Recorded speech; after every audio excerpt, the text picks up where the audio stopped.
आपको पता नहीं होगा कि 47 के पहले जिनकी फटती थी वंदे मातरम और जय हिंद बोलने में, अब उनके बोलने वालों से फटने लग गई है, क्योंकि राज्यसभा में नया नियम आया हुआ है कि राज्यसभा में कोई जय हिंद और वंदे मातरम नहीं बोलेगा। कितने लोगों को पता है? सर्कुलर निकला हुआ है, राज्यसभा के उपराष्ट्रपति ने सर्कुलर निकला है कि थैंक्स, थैंक यू, जय हिंद, वंदे मातरम ये राज्यसभा में बोला नहीं जाएगा, ये संविधान बाह्य होगा। बजाएंगे ताली? अरे वाह वाह वाह। हम इसके सिवा और कुछ किया ही नहीं है, इतने सालों से हमने ताली बजाने के सिवा और कुछ किया ही नहीं है। चाहे कोई कुछ भी बोल दे, हमारा हाथ खड़ा हो जाता है और ताली बजाना शुरू कर देते हैं। एक शायर ने कहा, एक पंछी कहते चमन बदल गया, तारे कहते गगन बदल गया, शमशान की खामोशी ये कहती है कि मुर्दा वही है, सिर्फ कफन बदल गया। 75 सालों में आपने कई प्रधानमंत्री बदले, सांसद बदले, विधायक बदले, मुख्यमंत्री बदले, और फिर यहाँ 500 लोग आके बैठ गए चिंतन करने के लिए कि हमें कुछ नया निर्माण करना चाहिए। कितनी पीड़ा है। हमारा वर्किंग आवर हम दे रहे, इसमें पैसा दे रहे, आए गए सब हुआ ना आपके साथ कि नहीं हुआ? किस लिए आए हो यहाँ?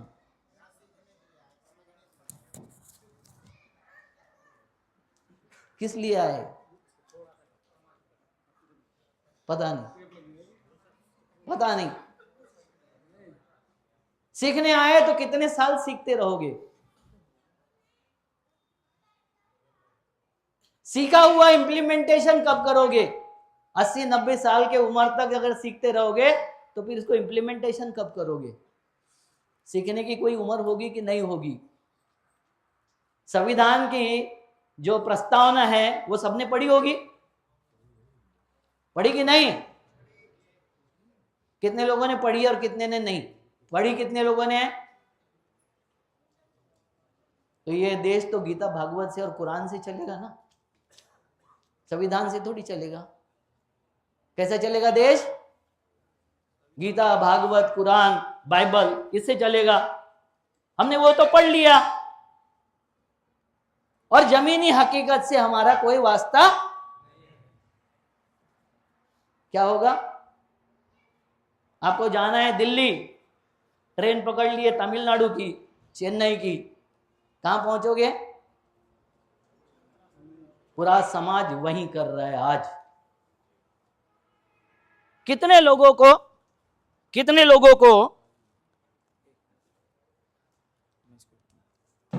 छोड़ दूं? नहीं चल, तो मैं इसको कर दूं, बैटरी खत्म हो गई।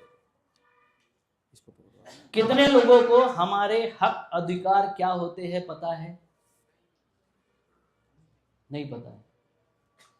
और जिसको पता नहीं होगा कि किचन में खाना मां दे सकती है, बाप नहीं। भूख लगी, बाप के पीछे लग गया तो क्या होगा? मार पड़ेगी या खाना मिलेगा? खा रहे हो? खा रहे हो कि नहीं खा रहे हो? तो संविधान का प्रीएम्बल्स बोलता है हम भारत के लोग। क्या बोलता है? यह किताब भारत के लोगों को समर्पित करते हैं। 3 शब्द आए हैं 73 अमेंडमेंट में, 3 शब्द आए हैं, शासन, सरकार और प्रशासन। कोई बता सकता है शासन कौन है? बता सकता है? शासक कौन है?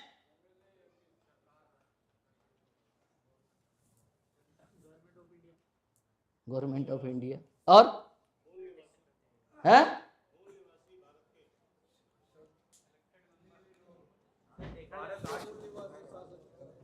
कौन मूल निवासी, कौन बात का निवासी? कौन से विवाद में पड़े रहते हो हर वक्त? एमएलए एमपी सरकार है, ग्राम पंचायत सरकार है और ग्राम सभा शासन है। कितने लोगों को पता है? मगर जब घर का बूढ़ा या बूढ़िया बीमार हो जाती है और बेटा उसका अमेरिका में रहता है, तो घर का नौकर वो बूढ़ों के साथ में क्या करता है? क्या करता है? शोषण करता है, मलाई खुद खा जाता है, खाता है कि नहीं? काजू किशमिश वो खा जाता है, उनको धक्का मार के गिरा देता है।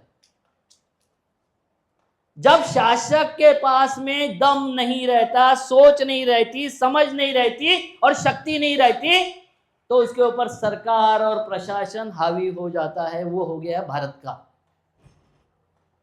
शासक कौन? हम सब। मगर हम सब, आप सबने हाथ खड़े किए थे, किसान हो ना? हाथ खड़े करो। सब किसान हैं। ईमानदार हो कि नहीं हो? बेईमान हो? पक्का? लगने में बेईमान, वैसे ईमानदार। गलत कह रहा हूं तो ठीक है, नहीं बेईमान हो आप। क्यों? क्यों? मैं बता देता हूं मैं क्यों। मैं मेरी कम्युनिटी पर आरोप कर रहा हूं, क्यों? इसको समझने की जरूरत है। देखो, आपने खेत में अगर गेहूं बोया तो कौन सी फसल आएगी? पक्का ना? धान बोया तो? आम बोया तो? इमली बोया तो? आम बोया तो इमली आएगी क्या? नहीं। वैसे डेमोक्रेसी में बीज है वोटिंग। आपका मत वो चोरी हो जाए, उसकी रक्षा करने की जिम्मेवारी आपकी थी। डेमोक्रेसी की रक्षा करने की जिम्मेवारी शासकों की थी। सरकार की जवाबदेही तय करने की जिम्मेवारी शासकों की रहती है। घर का मालिक तय करेगा या चोर तय करेंगे या नौकर तय करेगा? कौन करेगा? तो मालिक जब सोया रहता है गुदड़ी लेके, तो तुम्हारी ऐसी तैसी हो गई, इसमें कौन सी बड़ी बात है भाई? आप मुझे बताइए कि अगर आपके वोट डालते वक्त आपने गेहूं बोया तो गेहूं आता है, धान बोया तो धान आता है, पक्का है ना? वोट डालते वक्त आपने जाति के नाम से डाला, धर्म के नाम से डाला, भाषा के नाम से डाला, प्रांत के नाम से डाला। ये गांधी जिला है इसलिए धीरे से बताता हूं, अध्यपवे के नाम से डाला। नहीं, धीरे बोलना पड़े ना, गांधी जिला है। और पैसे के नाम से डाला, फसल कौन सी आएगी?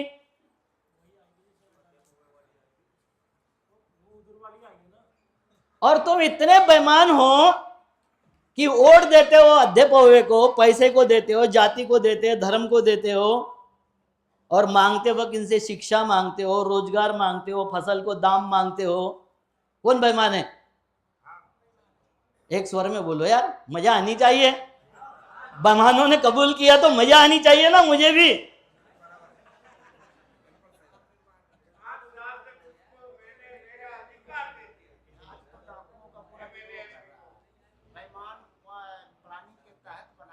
जिम्मेवारी किसकी थी? हमारे महाराष्ट्र में 4 क्लास सीखा हुआ वसंत दादा पाटिल, ये शिक्षा की बात, शांत रहिए और सुनिए। आप ऐसा बोल रहे हैं कि आपके मुंह में बवासीर हो गया है। नहीं बोलिए, नहीं बोलिए, प्लीज प्लीज नहीं बोलिए, प्लीज नहीं बोलिए। इस देश में 4th क्लास पढ़ा हुआ मुख्यमंत्री हुआ था जिसका नाम है वसंत दादा पाटिल। और आज भी अगर वर्तमान मुख्यमंत्री एग्रीकल्चर के बारे में, सिंचाई के बारे में, इरिगेशन के बारे में, रेवेन्यू के बारे में अगर उसको गाइडेंस चाहिए तो वो बोलता है वसंत दादा ने उस वक्त क्या लिखा था वो बताओ। ये जो पढ़ाई है, ये तथाकथित किताबी पढ़ाई जो है, अक्षर ज्ञानी। मेरे गांव की महिला 70 से 80 काम में स्किल्ड है और मेरी शहर की मां 10 से 15 कामों से ज्यादा नहीं जानती। अनपढ़ कौन है? आप उसको अनपढ़ बोलते हो? किसको बोलते हो अनपढ़? ईमानदारी से बात करना कब सीखोगे आप?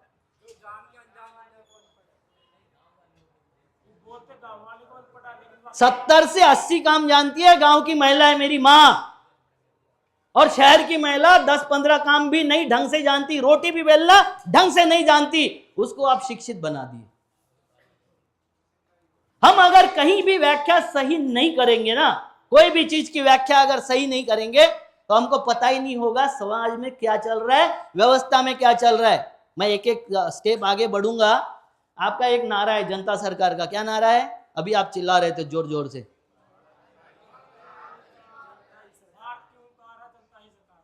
जनता ही सरकार है मतलब कौन? मतलब कौन? तो शासक ना।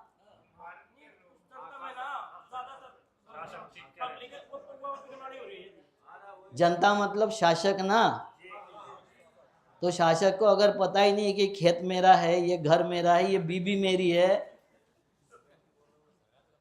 तो खाली नारा ही दे रहे हो ना, कब पता चलेगा कि मैं शासन हूं? शासन सरकार बनाता है सुविधा के लिए कि मेरे लिए जाके वहां काम करना। आपने ठेके से लगाए हुए मजदूर है, वो हर 5 साल में सीआर लिखते हो उनका। जब तुम ढंग से सीआर नहीं लिखोगे तो वो तुम्हारा जीआर लिखेगा कि नहीं लिखेगा?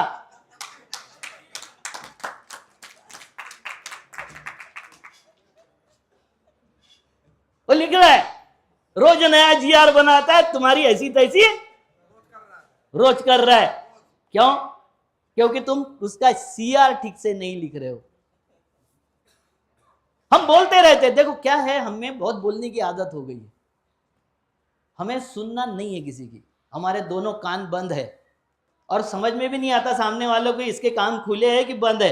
आंख बंद है तो पता चल जाता है ना, मुंह बंद है तो पता चल जाता है, किसी के कान बंद है तो कैसे पता चलेगा? और हमारे कान बंद है, हमको बोलना इसलिए है कि आगे वाले का मुंह चुप कराना है, हमको समझना कुछ नहीं। तो शासक अगर अनाड़ी हो, शासक अपने हक अधिकार के प्रति जागरूक ना हो, शासक को समझ ना हो, शासक के नियम पता नहीं है, कानून पता नहीं, व्यवस्था का पता नहीं है, तो सरकार ने शोषण कर लिया, दोष किसका है? तो गांधी यही बोलता था कि मैं अभी राजनीतिक आजादी दिया, इसके बाद में आर्थिक आजादी दूंगा, सामाजिक आजादी दूंगा और धार्मिक आजादी दूंगा। वो जो गांधी है ना, उसने यहाँ के जो उस वक्त विरोध करने वाले थे धार्मिक लोग, आपको सबने सुना होगा, अभी तक सुन रहे होंगे, ईश्वर सत्य है। कितने लोगों ने सुना है? और वो गांधी ने बताया था सत्य ईश्वर है, उल्टा टांग दिया था ईश्वर को। क्या बोला था उसने? तो ऊपर क्या आ गया? सत्य आ गया कि ईश्वर आ गया? हम भूल गए। कौन सी आजादी मिलेगी? जनता सरकार मोर्चा। क्यों करना पड़ता है हमें? बार बार क्यों करना पड़ता है? बार बार क्यों हम इस संघर्ष में पड़ जाते हैं? हमारी सरकारें क्यों नहीं आती है? हमारी बात सरकारें क्यों नहीं सुनती है? नेताओं से हमारी कंप्लेंट क्या है कि नेता संवेदनशील नहीं रहे। चर्चा चलती रहती है पूरी। मैं जेएनयू में एक डिबेट कंपटीशन में गया था। जिस वक्त मेरा बोर हो जाएगा ताली पीट देना, मुझे मुंह का बवासीर नहीं है, मैं साफ तरीके से बोलता हूं। नहीं पसंद आया ताली पीट देना, मैं शांति से बैठ जाऊंगा, शांति से एकदम। तो मैं गया था जेएनयू में एक डिबेट में, और जेएनयू के डिबेट में इस पर डिबेट थी कि नेता पढ़ा लिखा होना चाहिए, सांसद विधायक पढ़ा लिखा होना चाहिए, और कितनी पढ़ाई होनी चाहिए। 7 लोगों को डिबेट में बुलाया था, 6 लोगों का यह कहना था कि सांसद विधायक पढ़ा लिखा होना चाहिए। अरे 8वीं क्लास पीएम बना दिया तुमको, तो सबको चुतिया बना दिया, ढोल पिटवा दिया, ताली पिटवा दिया, थाली पिटवा दिया, मूर्खों की गिनती करवा दिया, है ना? तो मैं यही कहना चाहता हूं कि आप मुझे बताइए कि पहला नेता जो होता है वो संवेदनशील होना चाहिए। सेंसिबल, संवेदनशील का मतलब समझता है? संवेदना उसमें होनी चाहिए, इंसानी संवेदना उसके पास में होनी चाहिए। कौन से कॉलेज की कौन सी डिग्री, एंटायर पॉलिटिक्स की डिग्री लेने से संवेदना आती है क्या? तो कौन से कॉलेज में कौन सी यूनिवर्सिटी की डिग्री लेने से संवेदना आएगी? भाई मैं डिबेट कर रहा हूं, आप दूसरी तरफ ले जा रहे हो। मैं पूछ रहा हूं आपको कि कौन सा एजुकेशन लेने से संवेदना आती है कोई? दूसरा, उसके पास में गुण चाहिए कि आपको जो समस्या है उसको समझने की क्षमता होनी चाहिए। आपके पेट में दर्द हो रहा है, आप भूख लगी इसलिए रो रहे हो, या बेटा के कपड़े गीले हो रहे इसलिए रो रहा है। माँ किसको कहते हैं पता है आपको? यहाँ 100% नहीं, 99% तो लोग बोलेंगे जो जन्म देती है वो माँ। तो फिर एडॉप्टेड जो माँ होती है, जिसने गोद लिया, वो माँ नहीं होती है क्या? सौतेली माँ नहीं होती क्या? मेरे गुरु ने बताया था, रामकृष्ण हेगड़े ने, कि तेरे से कम उम्र की बेटी से भी अगर तेरे बाप ने शादी कर लिया तो बोलना तो माँ ही पड़ेगा। क्या बोलेंगे उसको? बोलना क्या पड़ेगा? माँ। तो माँ वो चीज है जो बिना बोले समस्या समझ जाती है। 4 दीवार के बाद में भी अगर बच्चा रो रहा है, हमको किसी को सुनाई नहीं आएगा, इनको सुनाई देगा। माँ वो चीज है कि जो बच्चा अगर स्कूल से आया, जूते खा के आया, मार्क अच्छे लेके आया, मारपीट करके आया, शाबाशी लेकर आया, भूखा आया कि खा के आया, उसके चेहरे को देख के जो समझती है वो माँ। बच्चे को जब भाषा नहीं होती, मौन होता है बच्चा, खाली रो सकता है, तो बच्चे की रोने की तीव्रता से जो समझ सकती है कि इसको भूख लगी इसलिए रो रहा है, इसके कपड़े गीले हो गए इसलिए रो रहा है, या पेट में दर्द है इसलिए रो रहा है, जो समझती है वो माँ। इससे ज्यादा कुछ माँ की तो अच्छी व्याख्या हो नहीं सकती। ये तो बाकी सब बायोलॉजिकल है, बच्चा पैदा किया और बच्चा बड़ा किया, और ये बायोलॉजिकल है। मगर जो भावनिक रिश्ता बनता है, वो भावनिक रिश्ता ये है कि वो उस बच्चे के लिए अपनी जान देने पर उतावली रहती है, बच्चे को कुछ नुकसान न हो जाए, क्योंकि उसके साथ में उसकी वो संवेदना जुड़ी हुई है। मेरे ख्याल से बोर हो रहा है क्या? लोग उठ के जा रहे हैं। अच्छा, मुझे लगा कि कुछ, हाँ नहीं, मुझे जब बोर हो जाए तो ताली बजा देना, मैं बता देता हूं, मुझे कोई बेकार बोलने की आदत नहीं है। वो आपको पहले ही बता दिया मैंने। और फिर शासन, आप सरकार, आपने जो ग्राम पंचायत, विधानसभा, लोकसभा, राज्यसभा बनाई, वो सरकार। और प्रशासन कौन है? वो टूटपुंजे नौकर, जो ठेके से लिए है, जिनका सीआर आपके नौकर लिखते हैं। कौन लिखता है? और आज सब पर सरकार और प्रशासन भारी है, क्योंकि आपने सीआर ढंग से लिखा नहीं है। तो हमको क्या समझना है? सबसे पहले जनता सरकार लाना है तो सरकार को, शासन को और प्रशासन को समझना पड़ेगा, और शासन को जागरूक होना पड़ेगा। शासन कौन है? हम सब भारत के लोग। अब आप बोलोगे कि हम सब कैसे करेंगे? तो हमारे प्रतिनिधि जब हम चुनते हैं, जब हमारे प्रतिनिधि को सिलेक्ट, आप बोलोगे वोट चोरी हो जाती है। आपके पड़ोस में कौन वोट डालने आया, आपके बूथ पर कौन वोट डाल रहा है, आपको पता नहीं है कि नहीं है? एक अकेला विरोध करेगा तो कुछ किया जा सकता है, मगर गांव विरोध कर दे तो वोट डाल सकेगा एक भी बोगस? नहीं डालेगा। ईवीएम मशीन का घोल ये होता है, झोल होता है, बिल्कुल होता है। वो बैलेट पेपर से भी होता है। सुबह 6 बजे से लेके रात में 10 बजे तक अगर आप जागरूक रहकर उसको जांच परख लेते हो तो झोल होने की संभावनाएं कम होती है। मगर विरोधी पार्टियों को कोई आपके हक अधिकार से लेना देना नहीं है। आपके सामने तो 2 आते हैं, आपको लगता है ये भी चोर है, ये भी चोर है। 2 चोर में से किसको चुनना है, समझ में ही नहीं आता है आपको।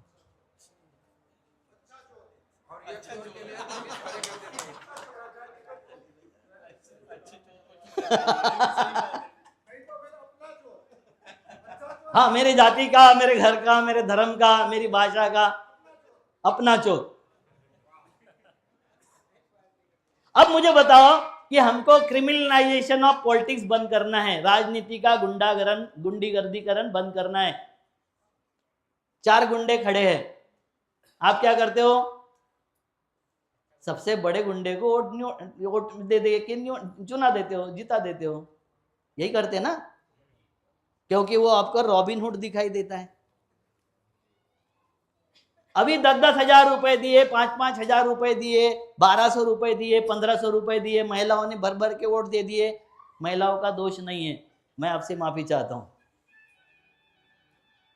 उसका कारण यह है कि उनको वोट का अर्थ या मतलब समझाया नहीं गया है। ये जिनका काम था वो मौन है, वो अपने मठों में शांति से बैठे हुए हैं, वो अपनी दुकानदारी चलाने में व्यस्त है। और विरोधी पार्टियों को तो ये चले जाएंगे तो हम आएंगे, ये लूट रहे तो हम लूट लेंगे। 70 साल उन्होंने लूटा तो तुम भी लूटोगे? ये सवाल पूछना चाहिए था कि नहीं? अच्छे दिन आएंगे किसके?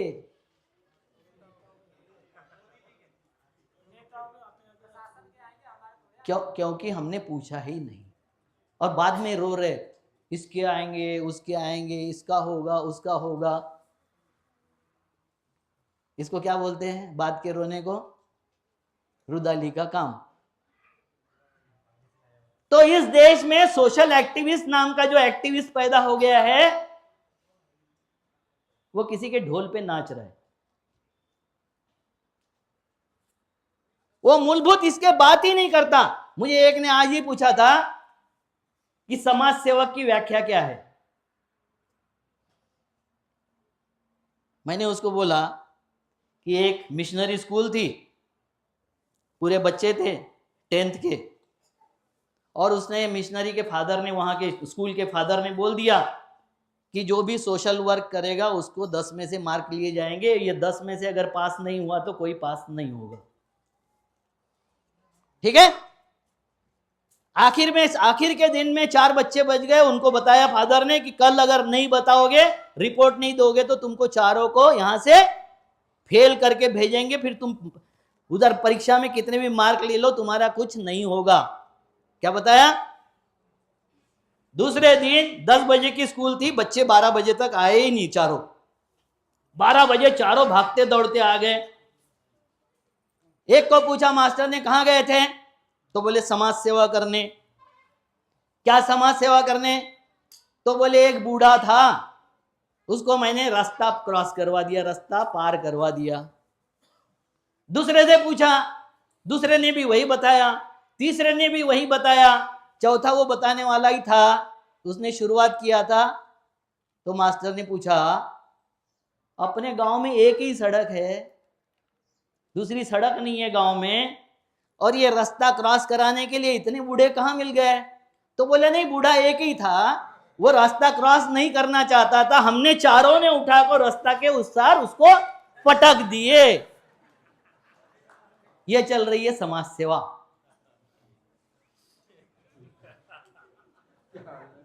एक केला हॉस्पिटल में 4 लोग लेके जाते हैं, वो मरीज के हाथ में दे के फोटो खिंचाते हैं, फिर दूसरा जाके केला छीन लेता और दूसरे के पास में जाके फोटो खिंचाते हैं। ये है समाज सेवा।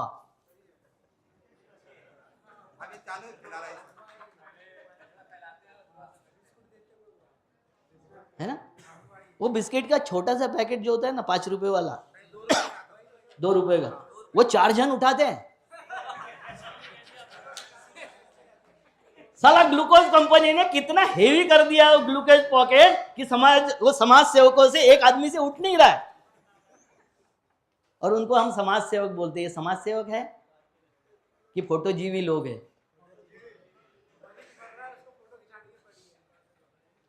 फोटो खिंचाएगा 2 रुपए का पॉकेट देके, 20 रुपए की प्रिंट आउट निकालेगा, 200 रुपए पत्रकारों के पीछे खर्चा करेगा, और छपके आने के बाद एक कहीं तो भी नाम होगा, उसको हाईलाइट करके 50 लोगों को भेजेगा कि देख मेरा फोटो छप गया।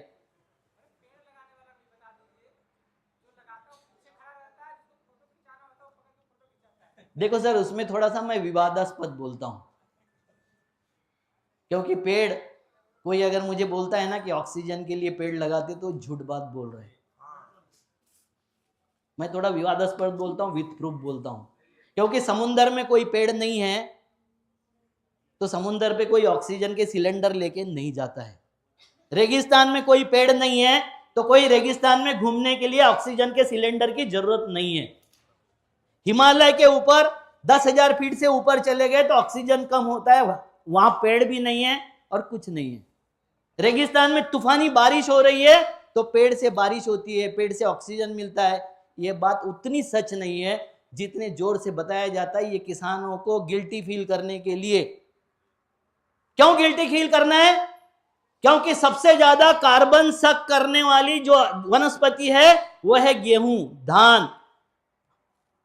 ये तृण वाले जो धान्य है, अनाज है, हरियाली, ये सबसे ज्यादा कार्बन डाइऑक्साइड सक करती है, सबसे ज्यादा शोषित करती है।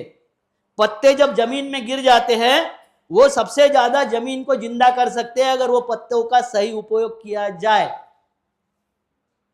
जमीन का कार्ब खत्म हो रहा है, कार्बन खत्म हो रहा है, इसलिए जमीन अनुपजाऊ होते जा रही है। ये अलग सब्जेक्ट है, इसके बारे में कभी बोलेंगे। इन्होंने बात किया पेड़ की, तो आपको बता देता हूं कि हमें गिल्टी फील कराने के लिए, अपराधी फील कराने के लिए शेर बचने चाहिए कि नहीं बचने चाहिए?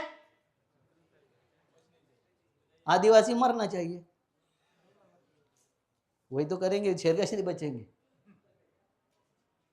कैसे बचेंगे? आप तो उसमें शामिल हो जाते हो ना, शेर बचाओ। काय बचना चाहिए कि नहीं बचना चाहिए? तो आदिवासियों को हमने जंगल से निकालने का ठेका ले लिया है। एक पेड़ मां के नाम, बाकी सारी जंगल अडानी के नाम।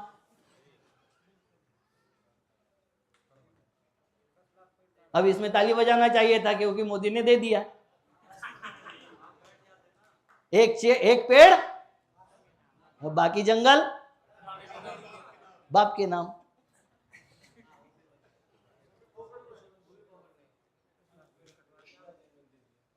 पूरा जंगल, हमारे पूरे के पूरे सह्याद्री वाला जो बेल्ट है, पूरा का पूरा डेवलपमेंट के नाम पर सर्वनाश हो रहा है। और इसका कारण आप हो। जैसे ही बच्चा सवाल पूछता है, पापा ये क्या है, पापा वो क्या है, पापा ये कैसे काम करता है, चुप। साला बहुत सवाल पूछता है क्योंकि इसके पास जवाब ही नहीं है। बच्चे ने सवाल पूछना अच्छा है कि गुलामी करना अच्छा है? तो आप तो बोलते उसने गुलामी करनी चाहिए। बच्चा कैसा चाहिए? आज्ञाधारक। कैसा चाहिए बच्चा? अच्छा सवाल करना बच्चा अगर शुरू कर देना तो बाप ही उसको पीटता है सबसे पहले, और मां भी पीटती है। बच्चे ने अगर पूछ लिया, पापा मैं कैसे पैदा हुआ, परी ने लाके डाल दिया, कौवे ने लाके डाल दिया, इसने लाके डाल दिया, साला हुआ जाता है बाहर, अध कचरा ज्ञान लेके आता है। साला हुआ जाता है बाहर, अध कचरा ज्ञान लेके आता है और फिर वो प्रयोग करता है। दोष किसका है? हमने जवाब देना चाहिए था कि नहीं चाहिए था? बच्चों का अगर शंका समाधान नहीं करोगे, देखो हमारी आपकी जनरेशन जो है वो जनरेशन 1 मिनट में 25-30 रिफ्लेक्शन देखती थी। आज की जनरेशन 300 से ज्यादा रिफ्लेक्शन देखती है। कितना तेज हो गया देख लीजिए। हमारे जमाने में अंडरवेयर पहनना ऑप्शन था। आप छोटा सा बच्चा उसको बिना अंडरवेयर का बाहर भेजो, वो शेम करके अंदर आता है। हमारे जमाने में मेलोडियस गाने होते थे, उसके बाद में रिदम वाले गाने आ गए, अभी तो बीट्स वाले गाने आ गए। ये जो जनरेशन में जो चल रहा है, उत्क्रांति चल रही है, जनरेशन में जो परिवर्तन चल रहा है, जनरेशन जिस तरीके से फास्ट हो रहा है उस तरीके से हम उसके साथ कोऑप नहीं कर रहे। हमारे ही सवाल समाप्त नहीं हो रहे। हमारे रोजी रोटी का सवाल, हमारे धर्म का सवाल, हमारी भाषा का सवाल, हमारे खेती का सवाल, कोई भी सवाल का जवाब हम नहीं ढूंढ सके। उसको क्या देंगे हम? मैं कितने लोगों से पूछ चुका हूं कि जनप्रतिनिधि और नेता में क्या फर्क है, बताएगा कोई?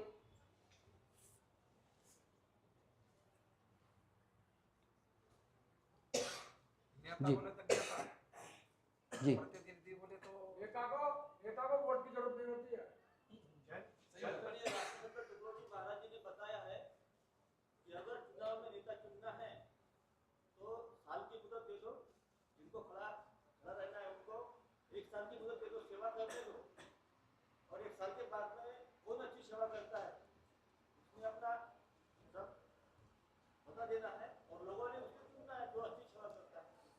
धन्यवाद।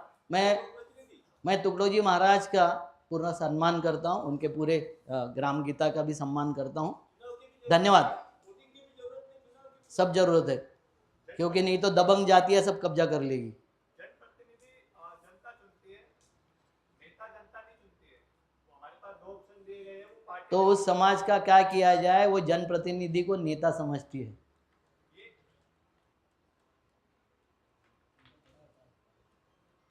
बात मेरी समझ में आई कि नहीं? उन कम्युनिटी का क्या किया जाए जो जनप्रतिनिधि को नेता समझती है, नेता मानती है? ये पारेकर साहब ये नेता है, जनप्रतिनिधि नहीं है। हमारी कम्युनिटी में, पूरी सारी कम्युनिटी में ना आर्थिक नेता है, ना धार्मिक नेता है, ना सामाजिक नेता है, ना शैक्षणिक नेता है, ना साहित्यिक नेता है। किसी तरह का नेतृत्व हम पैदा नहीं करते। जब मोहन भागवत जी को बोला गया था रामनाथ कोविंद के वक्त कि आपको राष्ट्रपति बनाया जा सकता है, उनका एक स्टेटमेंट था, सिंगल लाइन स्टेटमेंट, कि मैं पूर्ण काल के लिए राष्ट्रपति हूं, मुझे राष्ट्रपति नहीं बनना है।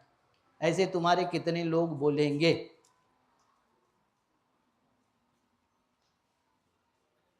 बोलेगा कोई? कहां जी रहे हो? हम जब कोई कॉर्पोरेटर, एमएलए, एमपी, विधायक आ जाता है तो उसके पीछे ऐसे लग जाते हैं कि जैसे भगवान आ गया। देखो 5 सेलिब्रिटी है हमारे देश में। एक नेता, जनप्रतिनिधि को नेता समझे ही नहीं अभी तक, जनप्रतिनिधि। दूसरा बाबा को तो समझते हो ना अच्छे से? वाइफ का मतलब समझाते हैं, महिला का मतलब समझाते, बाबा समझते हो कि नहीं? उद्योगपति, स्पोर्ट्स वाले, फिल्म स्टार, ये हमारे सेलिब्रिटी है। मीडिया वाले भी ये हमारे सेलिब्रिटी है। उसमें से नेता नाम की सेलिब्रिटी आप पैदा करते हो। कौन? बाकी के इसमें उनका योगदान बहुत होता है, उनका खुद का योगदान, और बाकी सारा योगदान बहुत कम होता है। नेता में आपका योगदान 90% होता है। वो सेलिब्रिटी आप पैदा करते हो, मगर आप समझते ही नहीं कि ये जनप्रतिनिधि है, इसकी कोई मर्यादाएं भी है। आप कल जनप्रतिनिधि बन जाओ, मैं आता हूं और बोलता हूं कि ये श्रीधर साहब जो है ये आपके जाति के हैं, या आपके धर्म के हैं, या अकल से आपके जनप्रतिनिधि होंगे, ये नेता हो सकते हैं क्या? कि जिसने हाथ पकड़ के खड़ा किया उसके गुलाम होंगे। क्या होंगे? जिस पार्टी ने टिकट दिया उसका गुलाम होगा कि नहीं होगा? आपने जीता है क्या उसको? आपने जिताया है क्या उसको? आपने टिकट दिया है क्या? आपने पैसे दिए क्या? तो आपका बच्चा आप पैदा नहीं करोगे, पड़ोसी का बच्चा लाके बोलोगे कि ये मेरा है। मजा आ रही ना?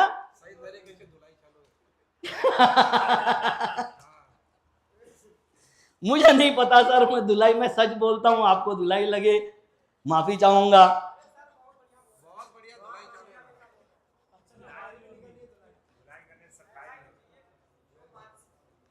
देखो, हाँ, तो जनप्रतिनिधि और नेता, मैंने बताया सुरेश पारीकर नेता है, बाला साहब ठाकरे नेता है, थे, ठीक है? शरद पवार कितने भी विवादास्पद हो नेता है, मुलायम सिंह नेता थे, कांशीराम नेता थे, मायावती नेता नहीं है। जो दिशा देता है वो नेता है। गांधी नेता थे। किस देश के प्रधानमंत्री थे गांधी? इनके इतने देश के, दुनिया के 112-15 जगहों पर उनके नाम से रास्ते हुए। खैर हमारे प्रधानमंत्री जी को पता हो गया बाद में कि पिक्चर आने से उनके पुतले बन गए, उनको पता हो गया, ये अलग बात है। मगर 112-15 देशों में जिनके नाम से रास्ते हैं, 80 से ज्यादा देशों में जिनके नाम के पुतले हैं। जिस चर्चिल जो पानी पी पी के गाली देता था, उसके ठीक सामने पार्लियामेंट भवन में उनका पुतला खड़ा है। वो किस देश के प्रेसिडेंट थे, किस देश के प्रधानमंत्री थे, कहाँ के कॉर्पोरेटर थे, कहाँ के विधायक थे? वो पूरे दुनिया के नेता थे। मुसलमानों का दुर्भाग्य है कि तुम्हारे पास नेता ही नहीं है। तुम कठमुल्लों को नेता मान लेते हो। जिसका पेट आपके चंदे से भरता है उसको आप नेता मान लेते हो। वो नेता नहीं है। उसको तो रोज 30 दिन 30 घर में जाके बिरयानी मिल रही, अच्छे कपड़े मिल रहे। उसको जनता के सुख दुख से कोई लेना देना नहीं। और हर एक धर्म का यही हालत है, हर एक धर्म की यही हालत है। धार्मिक आदमी को अगर तुम नेता बना दोगे तो वो उसके हाथ में झोली है, वो आपको भी झोली पकड़ा के फकीर बनवा देगा। बनवाएगा कि नहीं?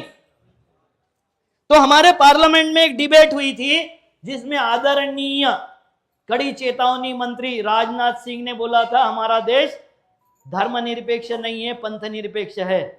और सर पार्लियामेंट में एक भी खड़ा होके ये नहीं बोला कि राजनाथ जी तुम झूठ बोल रहे हो, तुमको ना पंथ निरपेक्षता समझिए ना तुमको धर्म निरपेक्षता समझिए।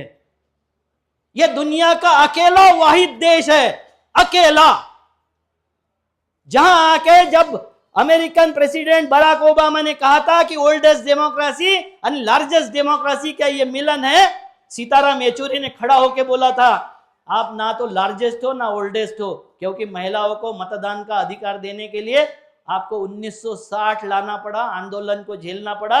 मेरा ऐसा देश है जहां पहले दिन हम वोटिंग का अधिकार महिलाओं को दिए थे।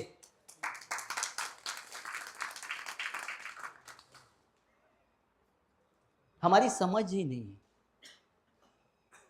क्योंकि आसानी से जो कुछ मिल जाता है उसका हमें कीमत ही नहीं होती है। उस अमेरिका में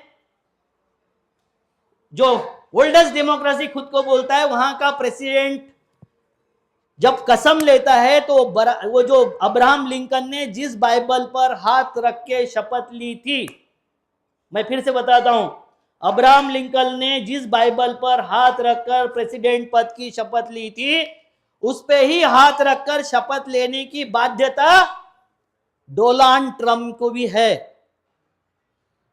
डोनाल्ड ट्रंप, मैं नाम मेरे प्रधानमंत्री ने बताया वही लूंगा ना यार। अरे तुम्हारे बेटे का नाम तुम जो बताओगे वही लूंगा। मेरा परिचय तो उनका कराया था डोनाल्ड। तो डोनाल्ड ने जिस बाइबल पे हाथ रखा था वो वही बाइबल थी जिस बाइबल पर अब्राहम लिंकन जी ने 300 साल पहले हाथ रखा था। उसके बिना शपथ पूरी नहीं मानी जाती।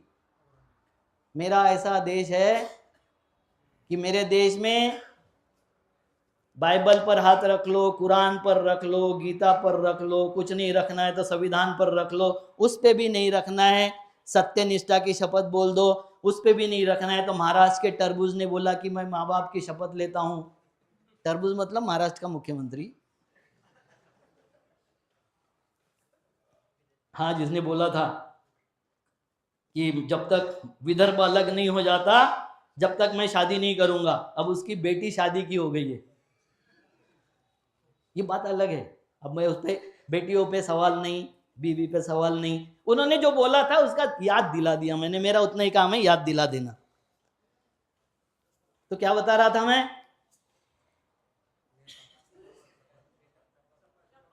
हाँ, मैं इसलिए पूछ रहता हूं कि रामदेव बाबा का प्रवचन या आसाराम का प्रवचन चल रहा है कि सच में आप सुन रहे, इसलिए पूछ लेता हूं मैं।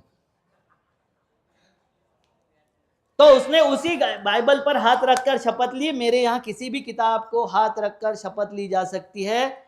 नहीं रखना है किताब पर तो खुद की शपथ ली जा सकती है, और माँ बाप की भी शपथ लेके मेरे यहाँ कोई भी प्रेसिडेंट, प्राइम मिनिस्टर, मुख्यमंत्री, राज्यपाल, मुख्य न्यायाधीश बन सकता है।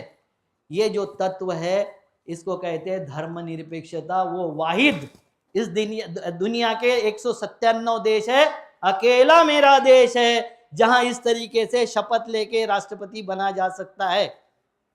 ये कायम रहना चाहिए था कि नहीं? पंथ निरपेक्षता क्या चीज होती है जो बोला था राजनाथ सिंह ने? उन्होंने बोला था पंथ निरपेक्षता मतलब शिया सुन्नी का कॉम्प्रोमाइज, प्रोटेस्टेंट कैथोलिक का कॉम्प्रोमाइज, उनके कॉमन मिनिमम प्रोग्राम निकालना, शैव वैष्णव के कॉमन मिनिमम प्रोग्राम निकालना, हीनयानी महायानी के कॉमन मिनिमम प्रोग्राम निकालना, और इनको निकाल के व्यवस्था करना, धर्म को वैकेटन सिटी में कैद कर देना, मक्का मदीना में कैद कर देना, और बाकी जगह राज्य व्यवस्था, राज्य के लोगों के लिए जो आवश्यक है उसको चलाना। दुनिया में जितने राज्य और राष्ट्र है जहां अर्थ सबसे ऊपर है वो सारे विकसित देश है। बराबर बोल रहा हूं ना धीरज जी? जहां धर्म सबसे ऊपर है वो सारे जिहादी देश बने हुए हैं। हमारे देश में धर्म और अर्थ का कॉम्बिनेशन था, राजनीति का कॉम्बिनेशन था, वो तोड़ के हमको धर्म बचाना है। क्या बचाना है? किन से बचाना है? इंसान नहीं बचाना, धर्म बचाना है। किससे? इंसान नहीं बचाना। भाई तुम्हारा अगर धर्म बचाना है तो ब्राह्मणों से बचा लीजिए। सही बता दो, तुम्हारा धर्म उस कम्युनिटी से बचाने की जरूरत है, और आरएसएस से तो बहुत ज्यादा शिद्दत से बचाने की जरूरत है, क्योंकि उन्होंने धर्म की गलत व्याख्या गढ़ दी है, एकदम गलत व्याख्या दे दी है तुमको। धर्म वे व्यक्तिगत चीज है। मेरे देश में मुझे गौरव इसलिए है कि मेरा धर्म मुझे बोलता है अहम ब्रह्मास्मि। क्या बोलता है? मैं भगवान हूं। इस्लाम में कोई बोल दिया था अनल हक, उसका मतलब भी होता है अहम ब्रह्मास्मि, पत्थर से मार के कूट दिया था। मेरे देश में ये मुझे आजादी है, मैं भगवान हो सकता हूं, मैं ये घोषणा कर सकता हूं कि हाँ मैं भगवान हूं। मेरे इसमें नवविधा भक्ति है, ध्यान भक्ति, भजन भक्ति, कीर्तन भक्ति के साथ दान भक्ति और विरोधा भक्ति भी मेरे धर्म में शामिल है। और विरोधा भक्ति मतलब भगवान को नकारना, भगवान की फिलॉसफी नकारना, भगवान के अस्तित्व को नकारना, मतलब विरोधा भक्ति वो नास्तिकवाद है। और मेरे देश में बौद्ध नास्तिकवाद है, जैन नास्तिकवाद है, आजीविक नास्तिकवाद है, और चारवाक भी नास्तिकवाद था, और उसको उतनी ही प्रतिष्ठा थी जितनी आज आसाराम बापू को है। हमारा पतन हुआ है, हमको ना समझा साधु, ना संत, ना सन्यासी, कुछ नहीं समझा हमको। हम सब अंधभक्त बन के घूम रहे हैं। जैसे राजनीति में हम अज्ञानी हैं, वैसे धर्म में भी हम अज्ञानी हैं। हर चीज में हम अज्ञानी हैं। और यह दोष हम किसको देते हैं? किसको देते हैं? सच बात मान लो चेहरे पे धूल है, कि सच बात मान लो चेहरे पे धूल है, आईने पे तोहमत लगाना ये हमारी भूल है। एमएलए खराब है, मुख्यमंत्री खराब है, प्रधानमंत्री खराब है, ये खराब है, वो खराब है, आप क्या हो? तो सुधार अपने में करोगे कि बाकी दौड़ते रहोगे? कौवा कान ले गया, कौवे के पीछे भागोगे कि कान को हाथ लगाओगे? तो कान को पहले देखना है। तो जनता मतलब कौन? शासन मतलब कौन? शासन के अधिकार कौन समझेगा? समझे हो?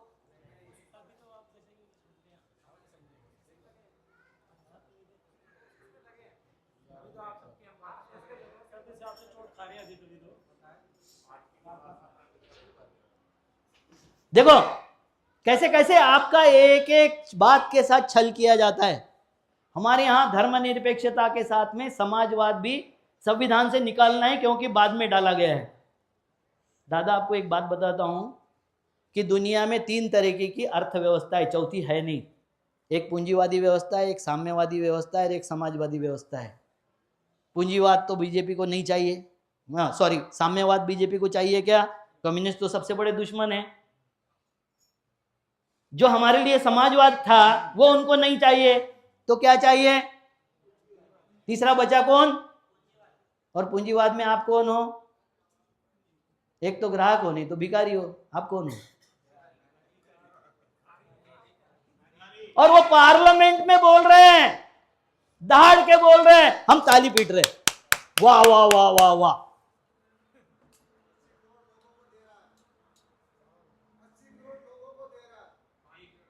3 किलो चावल, 2 किलो गहूं।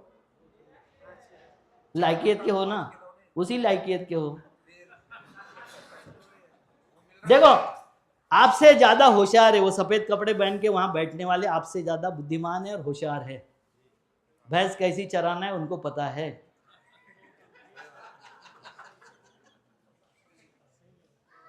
अब भैंस का दोष है, चराने वाले का दोष है?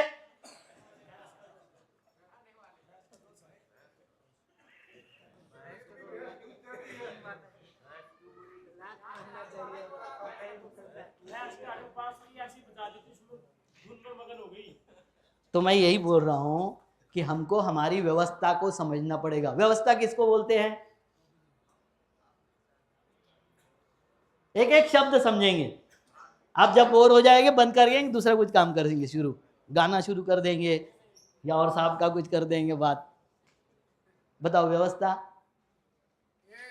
पर आपकी फटकार खाने को बैठे, फटकार खाने को बैठे हैं आपकी। सर मैं फटकार नहीं दे रहा हूँ, मेरे भाई है सारे। अरे आप और अच्छे से दो, बहुत बढ़िया दे रहे हो।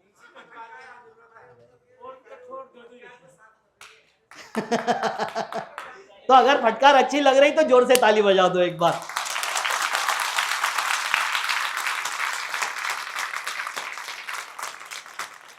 और ये ताली धर्मी के नाम से नहीं है।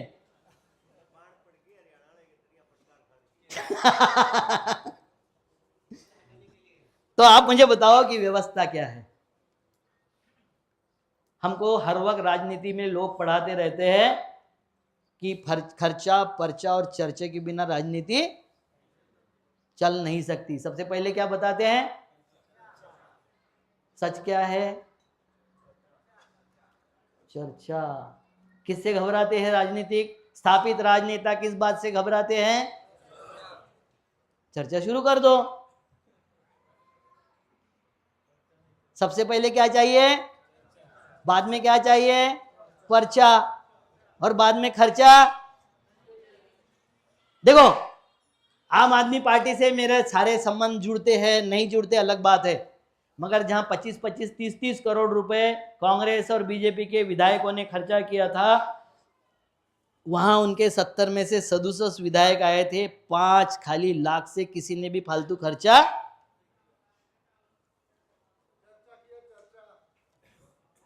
क्या बात है? तो सबसे पहले क्या होना है? जनता मोर्चा की चर्चा। कैसी होगी? अभी 3 दिन से जो उपद्रव कर रहे हैं वो चर्चा है कि नहीं है? खाली रणनीति गलत हो गई।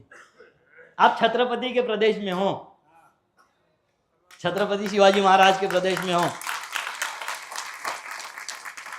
कोई राजपूत कोई कुछ भी बोले, मगर छत्रपति ने के पास में जब छत्रसाल बुंदेला आया था और उसने बोला कि राजा मुझे नौकरी दे दे, तो बोला तू नौकरी क्या मांगता है भाई? जीतने के लिए लड़, तुम तो दिखाने के लिए लड़ते हो। छत्रपति शिवाजी महाराज ने जोहर करवाया क्या? उनकी महिलाओं ने जोहर किया क्या? नहीं। छत्रपति शिवाजी महाराज ने 4000 सैनिकों के साथ में आगरा में गए थे। एक की भी उंगली कटे बिना, नाखून भी कटे बिना 4000 वापस आ गए। छत्रपति शिवाजी महाराज ने पुणे के वो जो जहां शाइस्ते खान था वहां छापा मारा था। हजारों 1 लाख सैनिक थे शाइस्ते खान, और उसके बीच में शाइस्ते खान था, वहां छापा मारा। शाइस्ते खान की उंगली साथ में लेके गए, एक भी सिपाही मारा नहीं गया। छत्रपति शिवाजी महाराज उत्तर प्रदेश में, मैं इसीलिए बहुत ज्यादा जा रहा हूं कि वहां समझाया गया था कि हमें मुगलों का इतिहास मिटाना है। मैं बोला मुगल तो इनके दामाद है भाई। जहांगीर की माँ हिंदू, औरंगजेब की माँ हिंदू, शाहजहां की माँ हिंदू, वो तो मुसलमानों से शादी भी नहीं करते थे, चिमटे से नहीं छूते थे, मुसलमानों के यहाँ लड़की नहीं देते थे, ना मुसलमानों के यहाँ से लड़की लेते थे। अब मुझे बताओ कि आपको समझा दिया गया अब्दुल की चूड़ियां टाइट करना है, और अब्दुल की चूड़ियां टाइट करना है। मैं उत्तर प्रदेश में ये बोलता हूं कि आपके बेटों के हाथ में कावड़ दे दी। क्या दे दिया? और उनके बेटों के हाथ में कंप्यूटर दे दिया। आने वाले 10-20 सालों के बाद में 40% नौकरियों पर उत्तर प्रदेश का मुस्लिम स्थापित होगा। बजाओ ताली इसके लिए, क्योंकि वो उनका अधिकार था। आजादी के पहले 40% तहसीलदार, थानेदार और पुलिस वाले और जज ये मुस्लिम थे। उन्होंने वो हासिल किया था। घटाते घटाते हमने यहां तक लाया।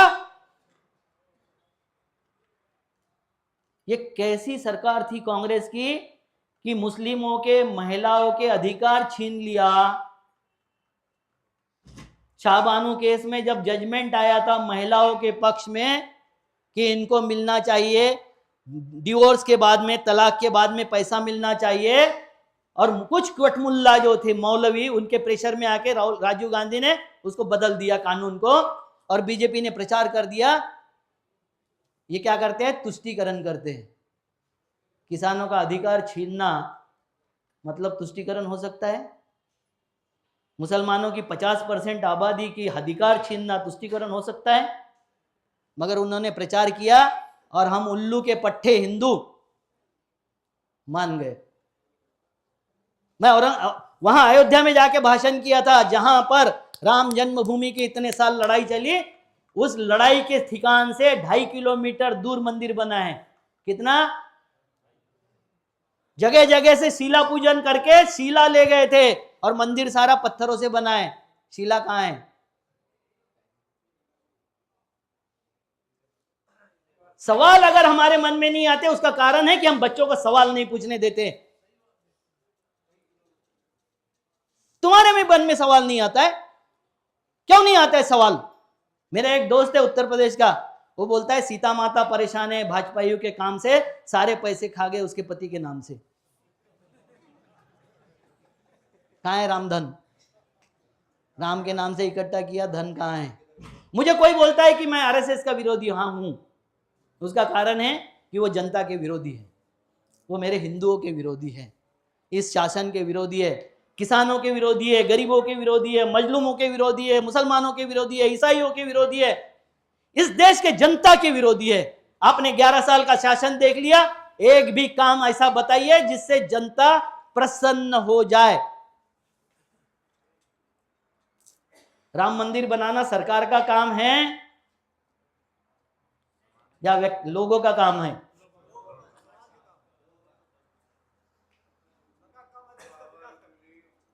सरकार का काम आपको भौतिक सुविधाएं देना था। आज क्या दे रहे? भभूति लगा के चिलम दे रहा है, चिलम। फूको सालो, फूक रहे हैं हम चिलम। अच्छा, वो कौन कर रहे हैं? हमारे बच्चे। ये ध्यान में रखना, गौ रक्षा तुम्हारा बेटा कर रहा है, उनका बेटा नहीं करता। उनका बेटा उच्च शिक्षा लेके फॉरेन में बैठा हुआ है। गौ रक्षा कौन करता है? हमारे बच्चे। बाप दिन भर खेती में मेहनत करता है, बेटा दिन भर गौ रक्षा करता है, और फिर बाप जाके रात भर फसल की रक्षा करता है, क्योंकि वो बेटे के पाले हुए जानवर उसकी खेती न खा जाए। सलाह बाप के विरोध में बेटे को खड़ा कर दिया और हम ताली पीट रहे उसके नाम से।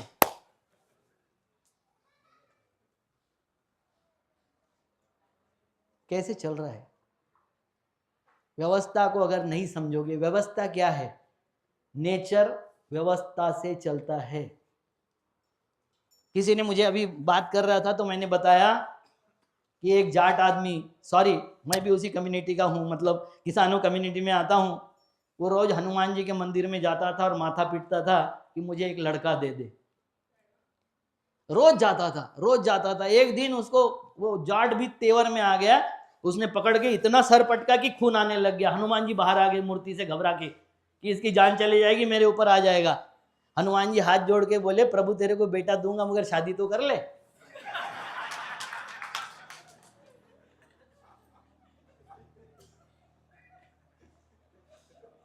हमारी हालत उससे बुरी है। बीबी राम की भगा के कौन लेके गया? रावण। हम अपनी पूंछ में आग लगा के उधर जाते जलाने के लिए। अबे तुम्हारा क्या लेना देना? तुम्हारे को तो फूल की दुकान में नहीं लगाने देगा मंदिर के सामने। क्यों ले रहे हैं हम ये ठेके सारे? भगवान हमारा बाप है, भगवान हमारा निर्माता है, भगवान हमारा आराध्य है। उसको बचाने का ठेका हमारा है क्या? भगवान हमको बचाएगा या हम भगवान को बचाएंगे? कौन किसको बचाएगा? कुरान में लिखा हुआ, ये मेरी किताब है।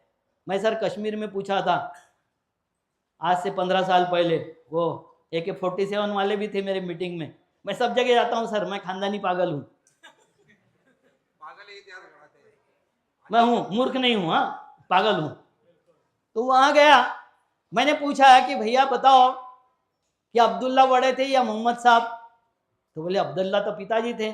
मैं आपसे पूछता हूं दशरथ बड़ा है राम? तो आप सब दशरथ बन के राम को बचाने को घूम रहे और वो उसकी उंगली पकड़ के ले जा रहा है, और फिर भी हमको शर्म नहीं आती। अयोध्या के लोगों को यही पूछा था कि ये मंदिर पुराने जगह पर बना, जहाँ नरसिम्हा राव ने जो जगह दी थी वहां बना 2.5 किलोमीटर दूर। आप लोगों ने वो मंदिर की बात नहीं की कभी लाइव टीवी में आके, या अपने व्हाट्सएप पे इसमें मैसेज पे भी नहीं लिखा। आपने मंदिर पूरा ईंटों से नहीं बनाए, पत्थरों से बना, लिखा क्या कभी? देखा कहीं किसी ने? नहीं देखा। जमीनों का इतना सारा लफड़ा हो गया वहां, करोड़ों में जमीन हो गई।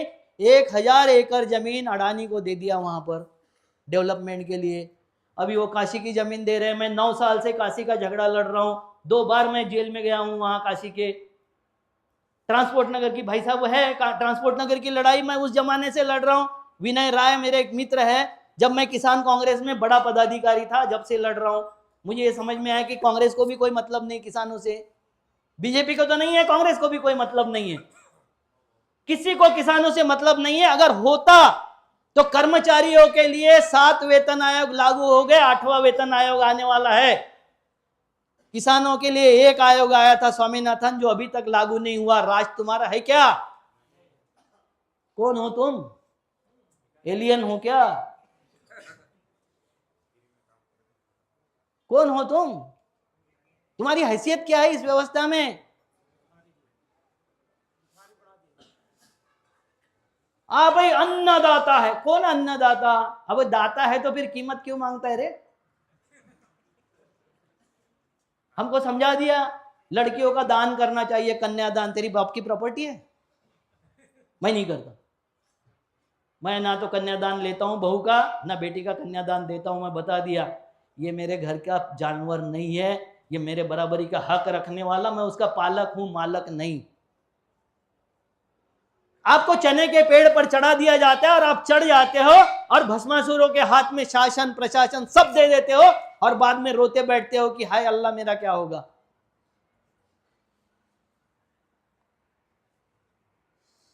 सही बोल रहा हूं गलत बोल रहा हूं? तो मैं इतना इसलिए बोल रहा हूं कि हम सोचना शुरू करें। रेडीमेड जवाबों से किसी का अभी तक भला नहीं हुआ।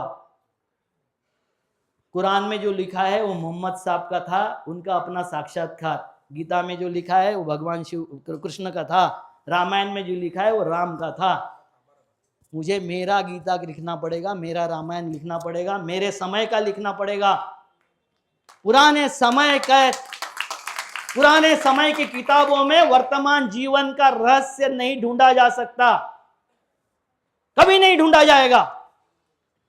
विनोबा भावे जी की एक बात बताता हूं कि विनोबा भावे सबसे होशियार आदमी थे, एक पाठी थे। एक बार अगर उन्होंने कुछ सुन लिया तो तुरंत याद हो जाता था। इनके 10 साथियों ने तय किया कि आज शिकार करने जाएंगे। बोला हम में तो सब उससे होशियार कौन है? विनोबा भावे। तो बोले शिकार करना तो हमको किसी को आता नहीं, आप समझ लो। विनोबा जी ने किताब पढ़ा, कैसी शिकार करते, मचान कैसी लगाते, हाकारा कैसे करते, किस तरीके से तीर लगाते हैं, किस तरीके से बंदूक रखते वगैरह सब सुन लिया। जब पूछा हो गई शिकार तो बोला नहीं, हमारे इसमें जो बताया था ना कि आगे से शेर आएगा, वो साला पीछे से आ गया। तो बोले तुमने क्या किया? हमें क्या करना था? बोले जो शेर को करना था उसने कर दिया। तो ये पुरानी किताबों से हमारा भला, संविधान हमारा जिंदा किताब है, उसको हम परिवर्तन कर सकते हैं। गीता कुरान बाइबल में हम परिवर्तन नहीं कर सकते। पुरोगामी का मतलब और प्रतिगामी का मतलब जब तक नहीं समझोगे, भूतकाल में जाके कौन जी सकता है? भविष्य में जाके 2047 में क्या होने वाला है? सोने की चिड़िया बनेगी। कौन जी सकता है? जीना कब है? वर्तमान में। और जो वर्तमान में संघर्ष निर्माण करे वो आपका नेता हो सकता है क्या? वो आपको बरगला रहा है। तो इसके बारे में समझाना किसको पड़ेगा? जनता सरकार को। किसको?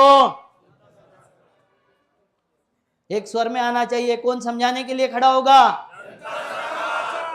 परिवर्तन अगर लाना है तो जोश चाहिए या मरा जैसे चाहिए? और जोश कैसे आएगा? दवा लेके?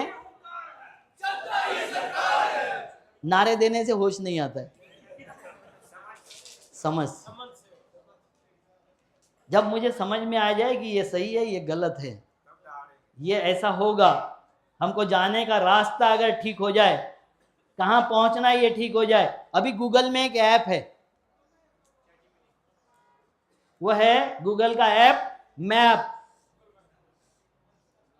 उसको अगर पूछो कि नागपुर जाना है, वो बोलता है पैदल जाएगा तो इतना समय लगेगा, गाड़ी से जाएगा तो इतना लगेगा, कार से जाएगा तो इतना लगेगा। मगर पहला सवाल वो आपको पूछता है, तू कहां खड़ा है? मैं आप सबसे पूछता हूं, कहां खड़े हो? अगर पता नहीं है तो उसको ढूंढना पड़ेगा। आउटर पे भी नहीं हो तो पटरी पे रहते ना, पटरी से नीचे खड़े हो आप। देखो, चुनाव की रणनीति समझाना, जो चुनाव लड़ेगा उसको मैं समझाऊंगा, उनके लिए कैसे करना है, बूथ कैप्चरिंग का इलाज क्या हो सकता है, ईवीएम मशीन का इलाज क्या हो सकता है, ये वोट जो जोड़े जा रहे हैं उसका इलाज क्या हो सकता है, इसके सजग प्रहरी कैसे बने जा सकते हैं, किस तरीके से इसका विरोध हो सकता है। बलहारा भी अच्छे से जानते हैं और मैं भी अच्छे से जानता हूं। मगर पहले सिलेक्ट तो करो कि एक चोर गया दूसरे चोर को लाओगे। तो हमारा विजन क्लियर होना चाहिए कि हमारे प्रतिनिधि से हम क्या चाहते हैं, क्या क्या चाहते हैं हमारे प्रतिनिधि से। वो आपका घर का किराना भर दे, ये नहीं चाहते ना।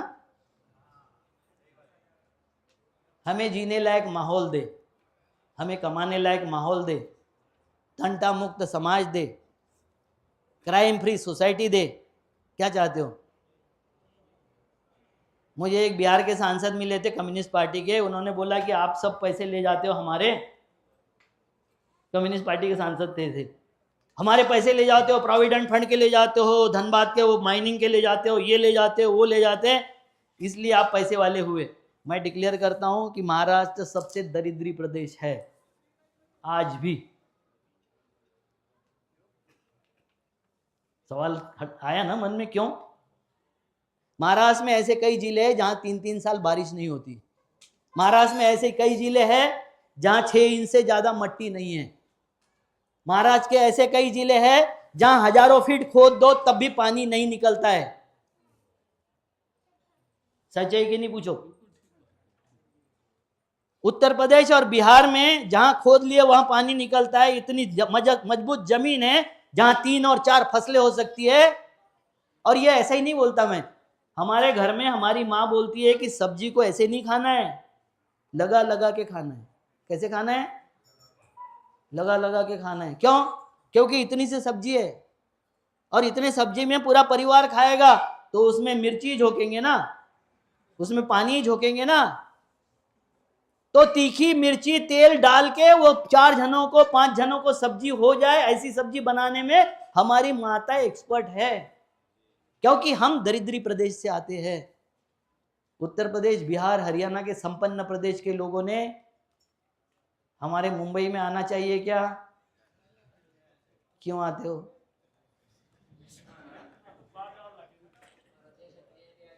क्यों आते हो?